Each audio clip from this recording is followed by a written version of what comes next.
y a quelques années, je me suis acheté cette montre, c'est la Luna de Herbelin.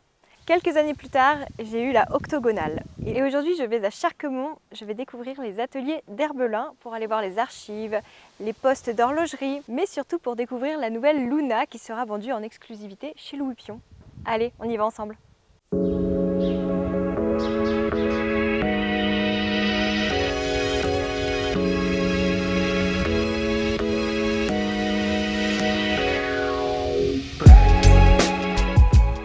Et si je te demande la première montre Herbelin même la première montre Impec? Ah, on voit que madame connaît bien la marque et l'histoire de la maison. Qu'est-ce que c'est, Mathieu, Impec? Alors Impec, c'est la première marque que Michel Herbelin, donc mon grand-père, a lancée sur le marché. Donc là, on a quelques pièces, puisqu'on a notre musée un peu de pièces collector. Donc avant de s'appeler Michel Herbelin, les montres faites par Michel Herbelin, mon grand-père, s'appelaient Impec. Et pour la petite anecdote, c'était les montres Impec, des montres impeccables. Donc on était déjà sur du haut niveau en marketing, quoi. Canon. Donc, courageux, papy. Et donc aujourd'hui, quand vous avez envie de sortir de nouveaux modèles, vous vous inspirez de tous les modèles que vous avez déjà en archive, parce qu'en fait, la mode est un éternel recommencement. Ce qui est génial, c'est que quand on a une maison comme ça qui existe, de grand-père en père en fils depuis 75 ans, je ne veux pas dire qu'ils ont déjà tout testé, mais en tout cas dans les tendances, les évolutions du design, on peut aller piocher dans la malle du grand-père. Et donc on va régulièrement puiser dans nos archives pour faire évoluer la collection et puis intégrer des pièces qu'on remet au goût du jour, mais qui sont inspirées de notre histoire. Ok, et par exemple, tu saurais me montrer une montre qui a été commercialisée récemment, qui est une réédition d'une montre d'il y a plus d'une décennie, une montre de la collection. Oui, ça c'est bien. Alors, si on prend la collection Newport, qui est notre collection emblématique depuis 1988, en fait, à l'origine, la première Newport qui a vraiment connu un grand succès, c'est combinaison acier, or et bleu. Alors en fait, ça, c'est sorti en 1990. Et là, on a travaillé l'année dernière, justement à l'occasion des 35 ans de Newport, à une réédition, mais on passe du quartz à l'automatique. Quand on passe à l'automatique, on a un mouvement qui est beaucoup plus épais, donc on a travaillé toute la boîte pour la rendre quand même, niveau perception, pas trop épaisse, et en travaillant sur un glass box en saphir, tu vois, le verre dépasse. Ça permet d'affiner la tranche de la boîte. Ça, c'est la vintage. Voilà. Et puis ça, c'est l'édition anniversaire, 35 ans.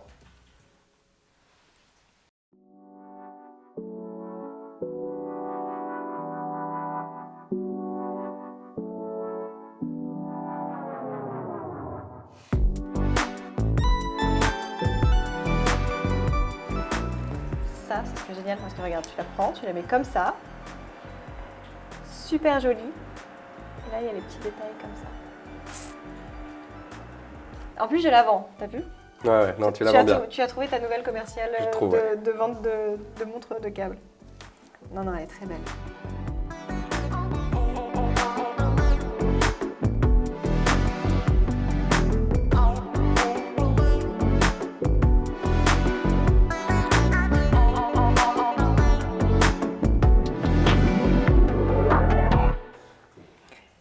Donc Mathieu, oui. Tu t'appelles Mathieu Herbelin, tu es donc le petit-fils de Michel Herbelin, le créateur de la marque Herbelin. Et aujourd'hui, tu vas nous présenter la Luna. Et tu sais que la Luna, c'est très drôle parce que c'était ma première montre horlogère. Elle me faisait de l'œil depuis quelques semaines. C'est la marque qui t'intéressait ou le modèle en particulier? Non, je voulais une Herbelin, mais je ne savais pas laquelle. Et donc j'étais justement allée dans une boutique Louis Pion et j'avais vu le modèle Luna qui m'a plu. J'aimais bien le bicolore, les chiffres romains, ça me plaisait bien. Et donc là aujourd'hui tu nous présentes la nouvelle Luna en exclusivité avec Louis Pion. Tout à fait, c'est une exclusivité Louis Pion où en fait ce qu'on aime faire avec Louis Pion, c'est travailler sur des produits qui sont spécifiques, où on va aller chercher vraiment dans le détail des finitions, puisque c'est un produit existant, comme tu viens de le dire. il y a plusieurs années que tu en as une au poignet. Et là, c'était de travailler avec notre partenaire pour proposer une nouvelle déclinaison, donc où l'ensemble de la montre est donc revêtu de PVD, un PVD or jaune. Et là où on a travaillé vraiment en étroite collaboration, c'est pour déterminer la teinte justement or de ce PVD. Ok. Et là tout à l'heure tu me disais que vous aviez beaucoup hésité entre deux teintes. J'ai le droit de décider quelle est ma préférée? Oui, si tu tombes sur la bonne version, Et bah, qu'est-ce que ça fait si je donne si tu je tombe gagnes sur- la montre. Je gagne la montre. Et là avec l'éclairage c'est dur de définir. Ouais. Ça c'est un petit peu plus gris. Ouais. Tu veux savoir? Oui. C'est bon? Oui, c'est bon. Non, en effet, ça c'est un petit peu trop jaune. Mm. Ça peut être joli, tu vois, j'ai l'octogone aussi de chez Herbelin, Mhm. mais elle a un fond noir Oui. et c'est peut-être un peu moins choquant, le jaune, tandis que sur un fond blanc comme ça, je trouve que c'est plus délicat, un 14 carats. Après, c'est très culturel. Je sais qu'en Asie, ils aiment beaucoup le Plus jaune, 24 carats. jaune Enfin, plus ouais, appuyé, ouais. ouais. Ouais. Euh, Non, puis effectivement, c'est ce que tu soulignes, ça peut être lié aussi à la couleur de cadran. Dans Ouais.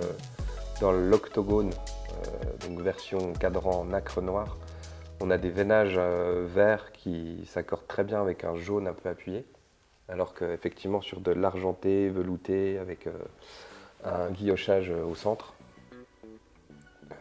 on est plus proche, on est plus dans quelque chose d'harmonieux, avec du 1N et un cadran argenté. Je reconnais là ton œil avisé. Et donc là, c'est celle-ci qui est vendue exclusivement chez Louis Pion, Oui, tout à fait. dans les boutiques et sur le site internet Louis Pion. Mais en revanche, on peut trouver d'autres déclinaisons de la Luna, comme celle-ci, avec un Mhm. bracelet cuir.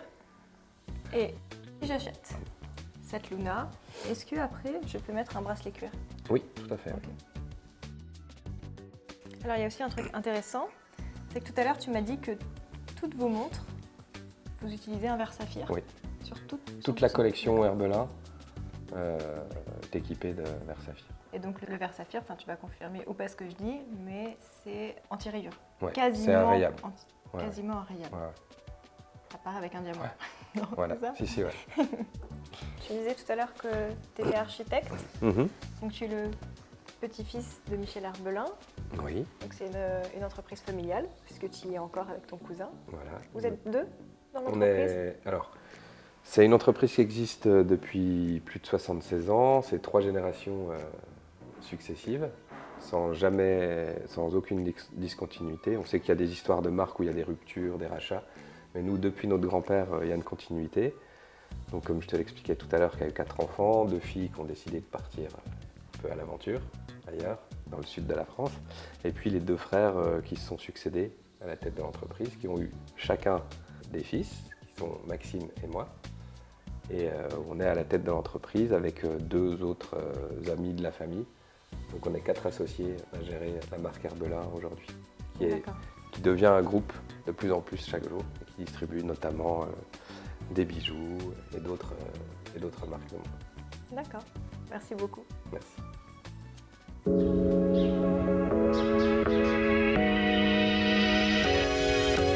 Deuxième jour à Charquemont, je suis toujours dans les ateliers Herbelin et aujourd'hui je rencontre Philippe, le chef atelier, qui va me montrer tous les postes pour faire une montre. Bonjour.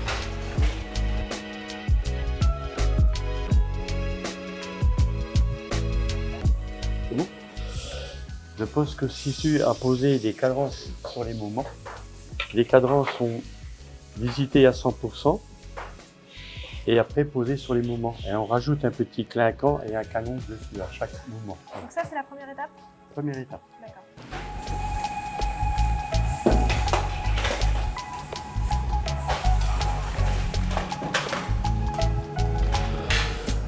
Nous avons 3 postes de pose d'aiguille, un en coaxe, un en automatique, un en chrono.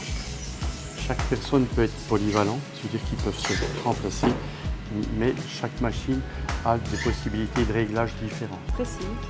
Voilà. On doit faire attention que les aiguilles touchent ni les cadrans et ni les index. Le but ici, c'est d'assembler tous les éléments. Et faire la toutes les poussières. Voilà. Bonjour. Même principe sur à côté, sauf que là c'est des chronos où on a des petites secondes très très fines, où on est obligé d'indexer parfaitement les petites secondes aux petits traits et contrôler si tout fonctionne bien. C'est-à-dire qu'elle teste à la fin si tous les aiguilles se remettent correctement en position et si le chronomètre va bien. Il faut combien de temps à peu près pour finir Posez une question. Il te faut combien de temps, Laurence, pour faire une... Par jour, je peux dire par jour, mais ça fera à peu près 60 par jour. Voilà. Complet. D'accord. Merci. Après l'assemblage, il y a des fonds qui sont fermés par pression et d'autres par vis. D'accord. On prend toute une pièce, on met une petite pointe de graisse dans le trou et après on visse toutes les vis.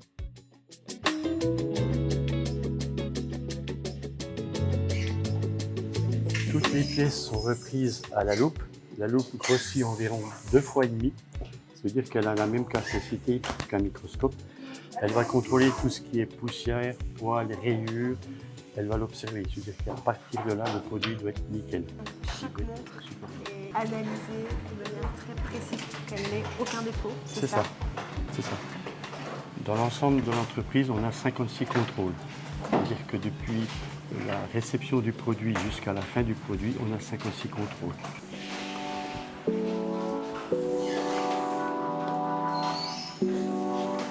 Contrôle d'étanchéité à l'air et à l'eau.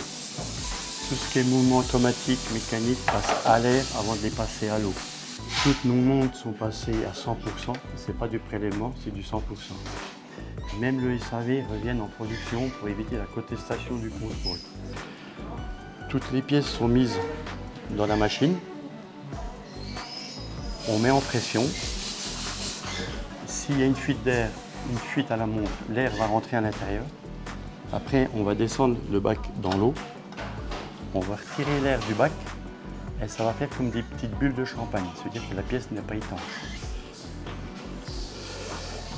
Les montres, après le contrôle d'étanchéité, sont mises en observation pendant le nombre d'aiguilles. C'est-à-dire que 2 aiguilles 2 jours, 3 aiguilles 3 jours et au-delà 7 jours. Elles vont rester 7 jours ici en observation pour voir s'il n'y a pas de souci technique en arrêt. Pour dire, si vous posez la question combien j'ai d'arrêts par jour, je dirais j'ai 3 arrêts par semaine, 4 arrêts par semaine. C'est une pile qui s'est déchargée ou voilà, il n'y a pas de... Voilà, j'allais demander qu'est-ce qui peut justifier un arrêt Voilà, c'est ça. sur une quartz, une Une pile et sur ou une bobine. automatique. Une automatique, ça peut être un mouvement qui a eu un petit choc ou une raquette de toucher. Mais Dans ces cas-là, vous changez le mouvement? non, on le redonne au SAV où ils vont refaire la retouche. D'accord. Et ça revient en production, ça repart dans l'étape. Ce que je vous ai dit, toutes les pièces ont une petite étiquette étanche contrôlée qui garantissent que les montres ont été faites à l'étanchéité. Et après ce contrôle-là, elles vont partir dans un atelier où on va poser tout ce qui est bracelet cuir, métal, caoutchouc, reconditionné, mais mis en sachet plastique et puis après distribué à nos clients. Quelle rigueur tout ça.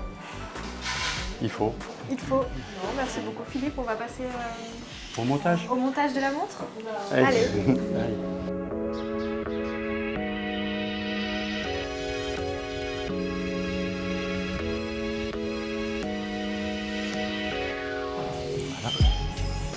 Prenez votre mouvement, puis regardez si vous voyez déjà les aiguilles. Est-ce que vous voyez le tout petit trou qui est ici? Oui. Là. Oui. Vous mettez dans le trou. Et là, je vais pouvoir retirer ça. Non, mettez votre tournevis dans le trou. Voilà. Vous prenez un élément, vous l'aspirez de chaque côté. Donc là, j'appuie là. Oui, oui. Je peux appuyer là? Oui, puis ça ne mord pas. Voilà.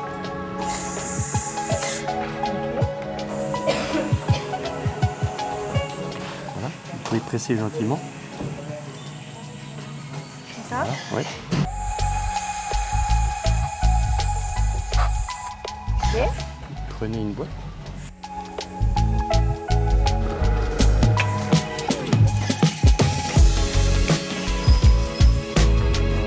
D'accord. Toujours la couronne à droite. C'est bon? C'est bon. Vous aspirez. Prenez un fond. Et le fond, c'est Herbelin vers moi. Voilà. Ou le petit cran vers la tige.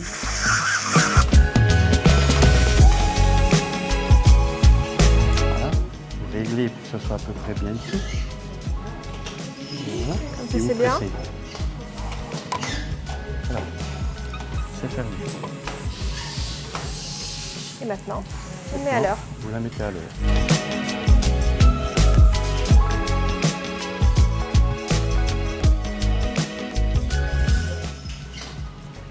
Voilà. C'est Voilà. fait. Merci beaucoup.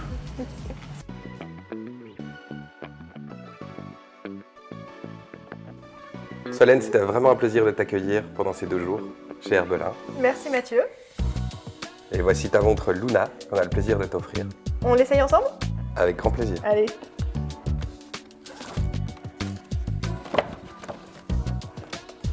Tu peux te mettre à genoux? Oh, merci. Oui, je le vois.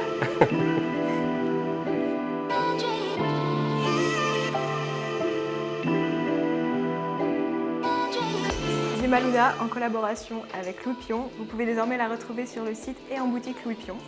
Merci Mathieu de m'avoir accueilli. Merci encore. À bientôt Solène. j'espère. À très très bientôt. Merci. Cette montre, c'est ma Luna. Oula. Non mais en fait, plus c'est sérieux, plus on a envie de rire. Donc viens, on discute et après Ok. on lance l'intro. Voilà, la vidéo est lancée. Donc Mathieu Herbelin.